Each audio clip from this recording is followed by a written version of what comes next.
여러분, 혹시 이런 경험 있으신가요? 한밤중에 자다가 갑자기 다리에 쥐가 나서 비명을 지르며 깨어난 적 말입니다. 지난주 응급실에 한 분이 오셨어요. 70대 할머니셨는데 새벽 2시에 가족들이 급히 모시고 왔습니다. 선생님, 자다가 갑자기 다리가 너무 아파서 깼어요. 마치 다리를 누가 비틀어 버리는 것 같았어요. 어머니, 언제부터 이런 증상이 있으셨나요? 한 달 전부터 자꾸 그래요. 처음엔 나이 들어서 그런가 보다 했는데 요즘은 거의 매일 밤마다 그래요. 혹시 한쪽 다리에만 계속 나타나나요? 네, 맞아요. 오른쪽 다리에만 계속. 그런데 이게 정말 심각한 건가요? 이 할머니의 이야기를 듣고 저는 즉시 정밀 검사를 지시했습니다. 왜냐하면 이런 증상은 단순한 근육 경련이 아닐 수 있기 때문입니다. 여러분, 대부분 자다가 쥐가 나면 나이 들어서 그런가 보다, 운동 부족이겠지, 칼슘이 부족한가 보다 하고 넘어가시죠? 하지만 이것은 우리 몸이 보내는 매우 중요한 경고 신호일 수 있습니다. 특히 밤중에 반복적으로 쥐가 난다면 이는 심부정맥혈전, 말초신경장애, 순환장애와 같은 심각한 질병의 전조 증상일 수 있어요. 실제로 제가 진료한 환자 중에는 단순히 쥐가 난다고 생각했던 증상이 혈관 질환의 초기 신호였던 경우가 많았습니다. 그렇다면 왜 하필 밤에 쥐가 날까요? 우리가 자는 동안 우리 몸에는 어떤 변화가 일어나는 걸까요? 그리고 언제 병원에 가야 하고 어떻게 예방할 수 있을까요? 저는 42년간 응급의학과에서 수많은 환자들을 진료해온 임상준입니다. 오늘 여러분께 정말 중요한 이야기를 해드리려고 합니다. 첫 번째, 갑자기 쥐가 났을 때 3초 만에 통증을 줄이는 응급처치법을 알려드리겠습니다. 잘못된 방법으로 대처하면 오히려 더 다칠 수 있어요. 두 번째, 절대 그냥 넘기면 안 되는 위험한 증상 5가지를 공개하겠습니다. 특히 한쪽 다리에만 반복적으로 쥐가 난다면 반드시 확인해야 할 내용입니다. 세 번째, 근본적으로 쥐 나는 것을 예방하는 생활 습관을 알려드리겠습니다. 매일 5분만 투자하면 됩니다. 마지막으로 여러분이 지금까지 몰랐던 밤중 쥐의 진짜 원인과 우리 몸에서 일어나는 놀라운 메커니즘을 쉽게 설명해드리겠습니다. 이 영상을 끝까지 보시면 여러분은 더 이상 밤중에 쥐가 나서 고생하지 않으실 겁니다. 그리고 혹시 모를 위험한 신호도 놓치지 않게 되실 거예요. 그럼 이제 여러분이 가장 궁금해하시는 질문부터 답해드릴게요. 왜 하필 밤에 쥐가 날까요? 낮에는 멀쩡하다가 왜 자려고 누우면 갑자기 다리가 아플까요? 여러분, 혹시 이런 경험 있으신가요? 하루 종일 걸어도 괜찮았는데 막상 잠자리에 들면 다리가 묵직하거나 불편한 적 말입니다. 사실 우리가 자는 동안 우리 몸에는 엄청난 변화가 일어나요. 마치 공장이 야간 운영 모드로 바뀌는 것처럼 말이죠. 첫 번째로 체온이 떨어집니다. 잠들기 시작하면 우리 몸은 체온을 1~2도 정도 낮춰요. 체온이 떨어지면 혈관이 수축하고 근육으로 가는 혈액량도 줄어들어요. 마치 겨울에 손이 차가워지면서 굳어지는 것과 비슷한 원리죠. 두 번째로 우리는 한 자세로 오랫동안 누워있게 됩니다. 보통 6시간에서 8시간 동안 같은 자세를 유지하는 거예요. 생각해보세요. 낮에 의자에 6시간 동안 같은 자세로 앉아있으면 다리가 저리고 아프죠? 잠잘 때도 마찬가지예요. 세 번째로 혈액순환이 느려집니다. 낮에는 걷고 서고 움직이면서 근육이 펌프 역할을 해서 혈액을 잘 순환시켜요. 하지만 밤에는 이런 펌프 작용이 거의 없어지죠. 여러분, 호스를 생각해보세요. 물이 계속 흐르면 깨끗하지만 물이 고이면 어떻게 될까요? 썩거나 막히죠. 우리 혈관도 마찬가지예요. 그런데 여기서 중요한 건 이런 변화가 모든 사람에게 쥐를 일으키는 건 아니라는 점입니다. 건강한 분들은 이런 변화에도 잘 적응해요. 하지만 특정 조건이 있으면 문제가 생기죠. 어떤 조건일까요? 바로 전해질 불균형, 탈수, 혈관 문제, 신경 문제 등이에요. 특히 나이가 들면 이런 문제들이 더 자주 발생하죠. 자, 그럼 쥐가 났을 때 우리 몸에서는 정확히 어떤 일이 일어나는 걸까요? 근육은 수축과 이완을 반복하면서 움직여요. 그런데 어떤 이유로 근육이 수축만 하고 이완하지 못하면 쥐가 나는 거예요. 마치 스프링이 눌려서 다시 펴지지 못하는 상태와 같죠? 이때 근육 안의 신경들이 아야 하는 신호를 뇌로 보내요. 그래서 우리가 깨어나는 거죠. 몸이 뭔가 문제가 있다고 알려주는 경보 시스템인 셈이에요. 하지만 여러분, 여기서 정말 중요한 점이 있어요. 밤중에 쥐가 나는 것이 단순한 근육 경련이 아닐 수 있다는 거예요. 혹시 이런 적 있으신가요?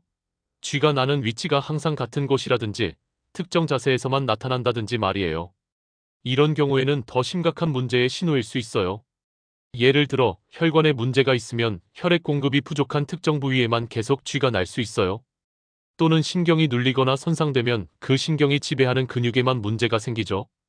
그래서 제가 앞서 말씀드린 것처럼 한쪽 다리에만 반복적으로 쥐가 난다면 반드시 확인해야 할 내용이 있어요. 이건 다음 챕터에서 자세히 설명해 드릴게요. 또 하나, 밤에 쥐가 나는 분들이 자주 하는 실수가 있어요. 따뜻하게 해주면 괜찮겠지 하면서 전기장판이나 핫팩을 사용하는 거예요. 하지만 이것도 때로는 위험할 수 있어요. 왜 그런지, 그리고 정확히 어떤 증상이 나타나면 병원에 가야 하는지 지금부터 말씀드릴게요. 여러분, 혹시 이런 생각해 보신 적 있나요? 나이 들면 원래 이런 거 아닌가? 하면서 그냥 참고 지내시는 분들이 정말 많아요. 하지만 제가 42년간 응급실에서 환자들을 진료하면서 확인한 건 단순히 노화 때문이라고 생각했던 증상들이 실제로는 심각한 질병의 전조였던 경우가 너무 많다는 거예요. 그럼 지금부터 절대 그냥 넘기면 안 되는 위험한 증상 5가지를 말씀드릴게요. 여러분, 자신의 증상과 비교해보면서 들어보세요. 첫 번째 위험 신호는 한쪽 다리에만 반복적으로 쥐가 나는 경우입니다. 여러분, 혹시 이런 적 있으신가요? 항상 오른쪽 다리 또는 항상 왼쪽 다리에만 쥐가 나는 경우 말이에요. 정상적인 근육 경련이라면 양쪽 다리에 번갈아 가면서 나타나는 게 일반적이에요. 하지만 한쪽에만 계속 나타난다면 이는 그쪽 다리의 혈액순환에 문제가 있거나 혈관이 막혀 있을 가능성이 높아요. 실제로 제가 진료한 환자 중에 오른쪽 다리에만 계속 쥐가 난다고 오신 분이 계셨어요. 검사해보니 심부정맥 혈전이 발견됐죠. 혈관 안에 피떡이 생겨서 혈액순환을 방해하고 있었던 거예요. 두 번째 위험 신호는 쥐와 함께 다리가 부어오르는 경우입니다. 혹시 쥐가 나면서 동시에 다리가 붓는 적 있으신가요? 특히 한쪽 다리만 붓는다면 더욱 주의해야 해요. 이런 경우는 혈액순환 장애나 심장질환의 신호일 수 있어요. 심장이 제대로 펌프질을 못하면 혈액이 다리에 고이게 되고 이때 부종과 함께 쥐가 날 수 있거든요. 세 번째 위험 신호는 쥐가 나면서 다리 색깔이 변하는 경우입니다. 여러분, 쥐가 날 때 다리 색깔을 유심히 보신 적 있나요? 만약 다리가 창백해지거나 푸르스름하게 변한다면 이는 혈액 공급이 심각하게 부족하다는 신호예요. 특히 발가락 끝이 차갑고 색이 변한다면 말초동맥 질환을 의심해 볼 수 있어요. 이는 심근경색이나 뇌졸중의 위험을 높일 수 있는 심각한 상태죠. 네 번째 위험 신호는 쥐가 나면서 감각이 이상해지는 경우입니다. 혹시 쥐가 나고 난 후에도 다리의 감각이 이상한 적 있으신가요? 저리거나 무감각하거나 마치 남의 다리 같은 느낌이 든다면 주의해야 해요. 이런 증상은 당뇨병성 신경병증이나 말초신경장애의 신호일 수 있어요. 당뇨병이 있으신 분들은 특히 더 주의하셔야 해요. 다섯 번째 위험 신호는 쥐가 점점 더 자주, 더 심하게 나는 경우입니다. 여러분, 처음엔 한 달에 한 번 정도였는데 점점 더 자주 나타나고 있지는 않나요? 그리고 통증도 예전보다 더 심해지고 있나요? 이런 경우는 근본적인 원인이 악화되고 있다는 신호일 수 있어요. 혈관 질환이나 신경 질환이 진행되고 있을 가능성이 높죠. 자, 그럼 여러분께 질문 하나 드릴게요. 혹시 이런 증상들 중에서 본인에게 해당하는 게 있으신가요? 있다면 꼭 병원에 가서 검사를 받아보시길 바래요. 특히 이런 분들은 더욱 주의하셔야 해요. 당뇨병이나 고혈압이 있으신 분, 흡연을 하시는 분, 가족력이 있으신 분들 말이에요. 그럼 혹시 이런 생각 드시나요? 병원에 가면 뭘 검사하는 거지? 궁금하시죠? 보통 혈액 검사로 전해질 수치와 혈당, 콜레스테롤을 확인하고 혈관 상태를 보는 도플러 검사, 신경전도 검사 등을 할 수 있어요. 복잡해 보이지만 대부분 간단한 검사들이에요. 하지만 여러분, 너무 걱정하지는 마세요. 대부분의 경우는 간단한 생활 습관 개선으로도 충분히 예방할 수 있거든요. 제가 앞서 약속드린 것처럼 매일 5분만 투자하면 되는 예방법을 알려드릴게요. 그리고 갑자기 쥐가 났을 때 3초 만에 통증을 줄이는 응급처치법도 이어서 설명드릴 예정이니까 꼭 끝까지 봐주세요. 여러분, 혹시 이런 생각 해보신 적 있나요? 쥐가 나지 않게 하는 방법이 정말 있을까? 네, 있습니다. 그것도 아주 간단한 방법으로 말이에요. 제가 지난 40년간 환자들을 진료하면서 확인한 건 이 5가지 습관만 꾸준히 하시면 90% 이상 예방할 수 있다는 거예요. 실제로 이 방법을 실천하신 분들 중에는 10년간 응급실에 안 가셨다는 분도 계세요. 첫 번째 생활 습관은 취침 전 5분 스트레칭입니다. 여러분, 혹시 잠자리에 들기 전에 바로 누우시나요? 그럼 안 돼요. 침대에 앉아서 다리를 쭉 펴고 발가락을 몸쪽으로 당겨보세요. 15초씩 3번만 하면 됩니다. 그 다음엔 발목을 시계 방향, 반시계 방향으로 돌려주세요. 각각 10번씩이면 충분해요. 마지막으로 종아리를 가볍게 주물러 주세요. 아래에서 위로, 심장 방향으로 쓸어 올리듯이 말이에요. 이렇게 하면 혈액순환이 좋아져서 밤중에 쥐가 날 확률이 현저히 줄어들어요. 두 번째 생활 습관은 올바른 수분 및 전해질 섭취법입니다. 여러분, 하루에 물을 얼마나 드시나요? 그리고 언제 드시나요?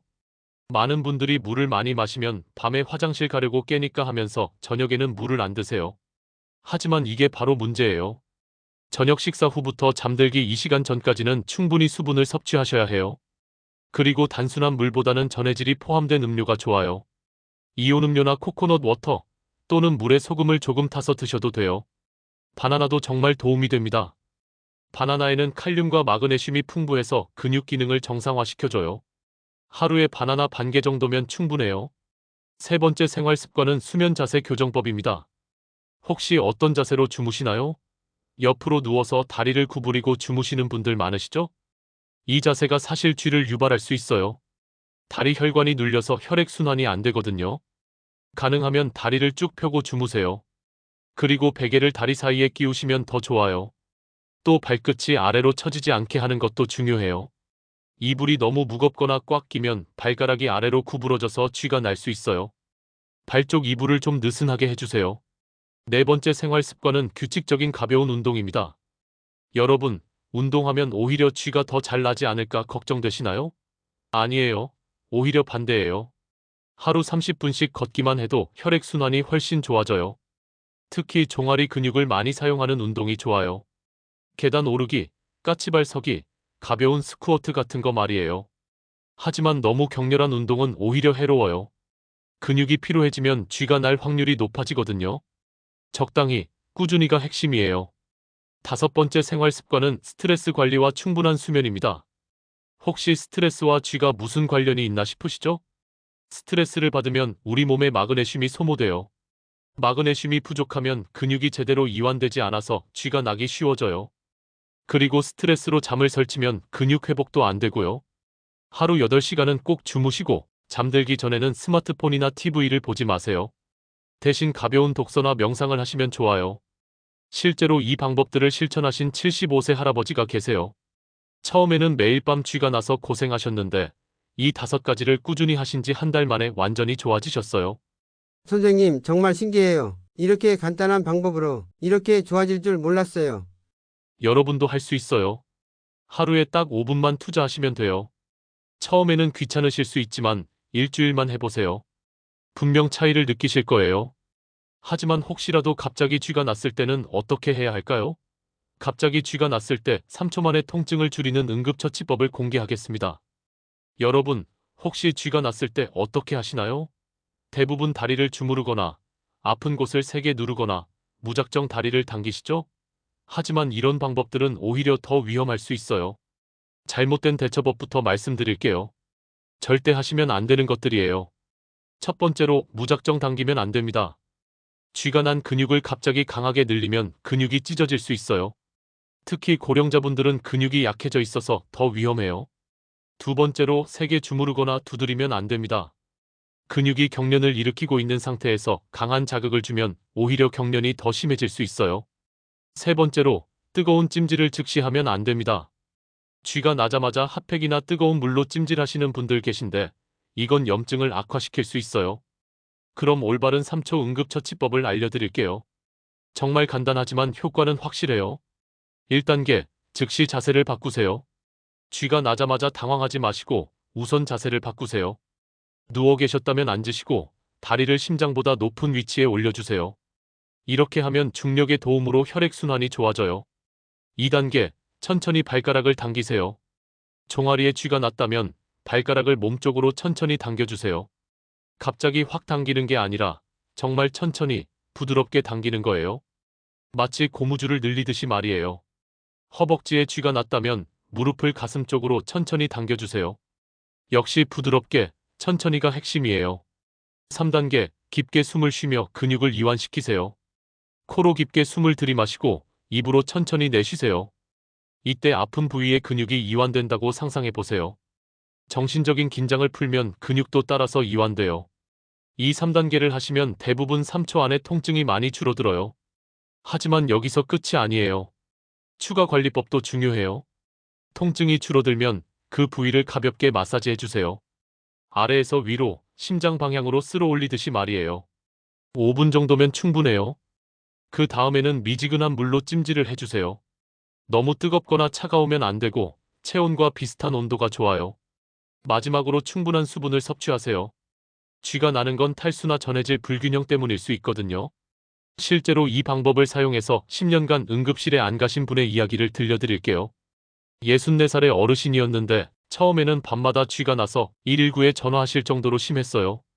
하지만 이 3초 응급처치법을 배우신 후로는 쥐가 나도 당황하지 않고 스스로 해결하세요. 선생님, 이 방법 정말 신기해요. 예전에는 쥐가 나면 30분씩 아팠는데 이제는 정말 금방 나아져요. 여러분도 이 방법을 꼭 기억해 두세요. 그리고 가족들에게도 알려주세요. 특히 고령자분들이 계신 집에서는 모든 가족이 알고 있으면 좋아요. 하지만 한 가지 주의하실 점이 있어요. 이 방법을 써도 통증이 계속되거나 자주 반복된다면 꼭 병원에 가보셔야 해요. 제가 앞서 말씀드린 위험한 증상들일 수 있거든요. 자, 이제 마지막으로 여러분이 자주 궁금해하시는 질문들에 답해드리고 오늘 내용을 정리해드릴게요. 첫 번째 질문, 바나나가 진짜 도움이 될까요? 네, 정말 도움이 됩니다. 바나나에는 칼륨과 마그네슘이 풍부해서 근육 기능을 정상화시켜줘요. 하지만 바나나만 먹는다고 모든 게 해결되는 건 아니에요. 제가 말씀드린 5가지 생활 습관과 함께 해야 효과가 있어요. 두 번째 질문, 운동하면 오히려 쥐가 더 잘 나지 않나요? 이건 운동의 강도에 따라 달라요.